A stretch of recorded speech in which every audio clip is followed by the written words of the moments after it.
Hi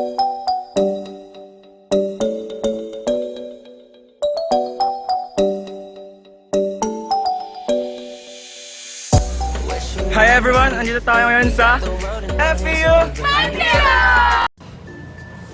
Okay, so partner, ba't ba tayo naghahanap ng mga estudyante? So yes, partner, nandito tayo ngayon upang malaman ang mga sari-sariling definisyon ng mga estudyante dito sa FEU Manila tungkol sa filosofiya. So ganun ba yun? Ano naman pawis na ako, bis? Ano ba mag-isang oras Ako din, bes! Alam mo yun, nasira beauty ko eh. Na, So, ako kasi gwapo talaga ako.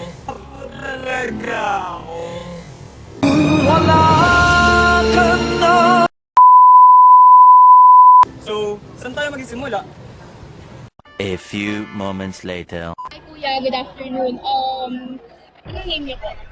Ang pangalan ko po Kevin Nadurata From what institute? from FEU, grade 12 STEM. So, may mga katanungan lang po kami. Ano po masasabi niyo about philosophy?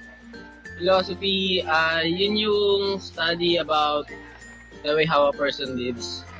Like, for example, yung mga ano ni Confucius, yung mga teachings niya, it's philosophy because yung kung paano niya sinasabi, it's like pwede mo siya i-relate sa buhay mo. Tapos ano, meron siya mga lessons. Then parang yun na yung virtue mo para ano, ma-reach mo yung parang dream mo talaga. Parang kasi parang way of living talaga. Ikaw, kuya, may tutuloy mo ka sarili mo as philosopher? No, kasi sa pagkakalam ko mga philosopher kasi meron silang ano, deeper understanding sa mga ano, sa way how a person lives. Tapos yung pag yung parang ano nila, pag-isip nila talagang ano, mas malalim pa sa isang average person. So, good afternoon po and good afternoon, Kuya. May tatanong na po kami sa inyong question. So, what is philosophy for you?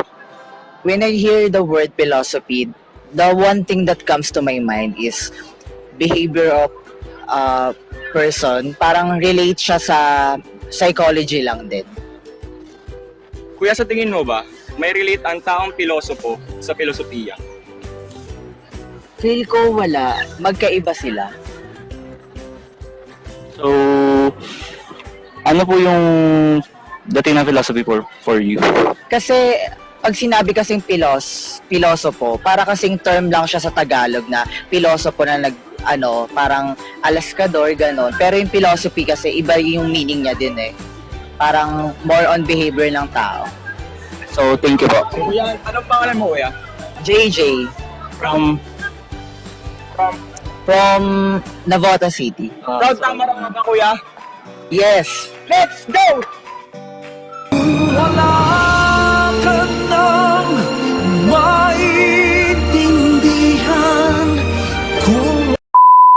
Hello ate, anong name mo? Lois.